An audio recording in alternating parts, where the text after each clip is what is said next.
Near-death experiences can profoundly change people. It is one thing to know that death is a universal part of the human condition and that one day we will experience it, and quite another to actually have it happen. The debate is still ongoing, of course, about whether or not the things reported by those who have had a near-death experience are real or imagined.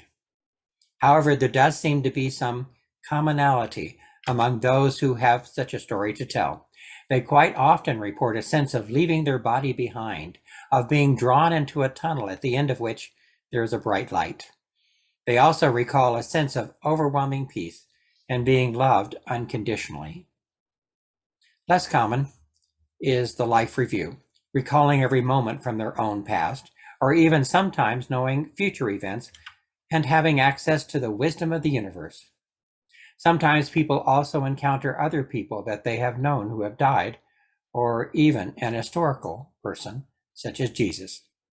In general, almost everyone views such a near-death experience as life-changing in a positive way. To be clear, these are near-death experiences measured in minutes, not days. What is recorded in the Gospel of John is a real death experience by a man called Lazarus. When Jesus finally came on the scene, Lazarus had been dead for 4 days.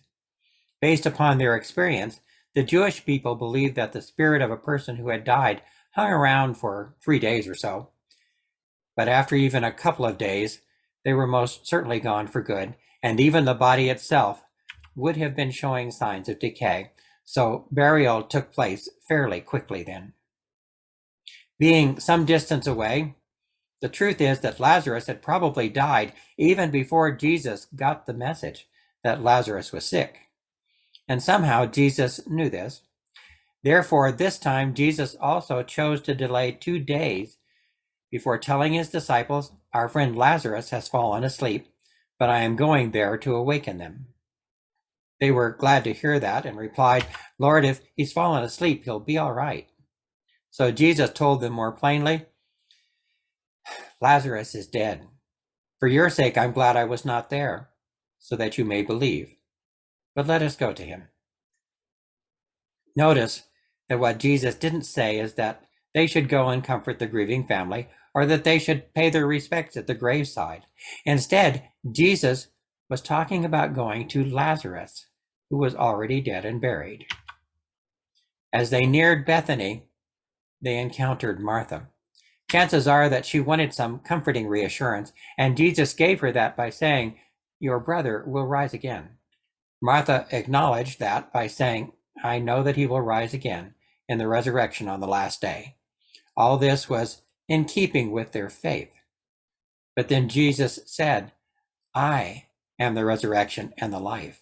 Those who believe in me, even though they die, will live. And everyone who lives and believes in me will never die." Do you believe this? Then Mary came to him as well and was deeply distraught and said to him, "Lord, if you had been here, my brother would not have died." She knew that Jesus had worked miracles before, and in essence, she blamed him for not being there when they needed him. It is the same quandary we have all faced. If God can do miracles, then where is God when we need one? That is not an easy question to answer. What God can do is unlimited, but what God will do is only what is good. When we are grieving, we frankly don't care about that distinction. We can't imagine anything remotely good that takes someone we love away from us and breaks our heart. Seeing Mary weeping also broke the heart of Jesus as well. He was greatly disturbed in spirit and deeply moved, so we are told. Jesus wept. Famously the shortest and most meaningful verse in the Bible, because it tells us that God cares and is moved by our sorrow. And that is truly an amazing thing. It is good to know that the Son of God can empathize with us in our grief, but it is even more important to hear what he told Martha. Everyone who lives and believes in me will never die. How is that something we can believe? People still die, even if they believe in Jesus. So how can Jesus say something like this? There is a saying that is frequently used in the African American church. Where the world places a period, God introduces a comma. Suffering does not have the last word. People still die. But because of Jesus, they also continue to exist as well. The Jewish people long believed that God could and would recreate the dead, the same way that the dry bones in the valley within Ezekiel's vision were resurrected by God and given flesh and life again.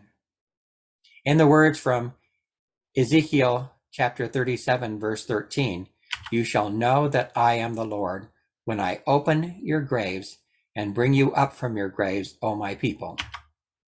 This was long what they had believed in, but Jesus took this to an impossible place that day, declaring himself to be the resurrection and the life. Jesus, once again, while in human form, stepping into God's shoes and making claims that only the Son of God could ever make. Now we are in new and uncharted waters, theologically speaking. Sure, God can prevent death through a miracle or recreate life as well. But this was something different. The claim now is that death isn't what it appears to be at all. Jesus was about to change our understanding of death for all of time. Where have you laid him? Jesus asked. Meaning, of course, take me to his grave. And then he said, take away the stone. That was crazy talk, and on the face of it, even a bit cruel. Surely the body was already decaying, so this could serve no purpose. But Jesus invited them to put their trust in him. Did I not tell you that if you believe, you will see the glory of God? Jesus wanted them to see and understand the reality of death. Their tombs, of course, were designed to be opened. Eventually, a tomb would have been opened so they could remove the dry bones and place them in an ossuary. But in this case, these bones were not yet dry. Jesus had a point to make. Unlike Ezekiel, he not only could prophesy to dry bones and recreate life, he could also call back the soul that had left that body, and he could give it new life. His prayer indicates that the miracle had already happened. Father, I thank you that you have heard me, he said. Then he cried out to Lazarus, calling his soul back from where it had gone and telling him to come out. And he did, his hands and feet still wrapped up with strips of linen.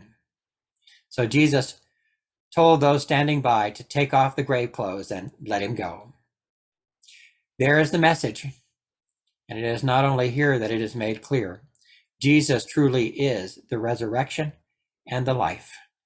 Those who die in faith, like the thief on the cross beside him at Golgotha, are with him always, from the moment of their death, that day and forevermore. You can still think of those who have died as asleep if you want, knowing that they will one day awake. Or better yet, you can think of them now as finally awakened from the stupor of this life unto life eternal. Lazarus, as far as we know, never talked about his really dead experience, but then I suppose he didn't need to. His presence spoke volumes about Jesus, and that was his purpose thereafter for so long as he lived. In life and in death, that is our purpose as well, to praise the one who has changed the meaning of death itself, from a period to a comma. Praise be to Jesus Christ, our Redeemer, in whom we live and have our being. Amen. Be safe, and God bless you.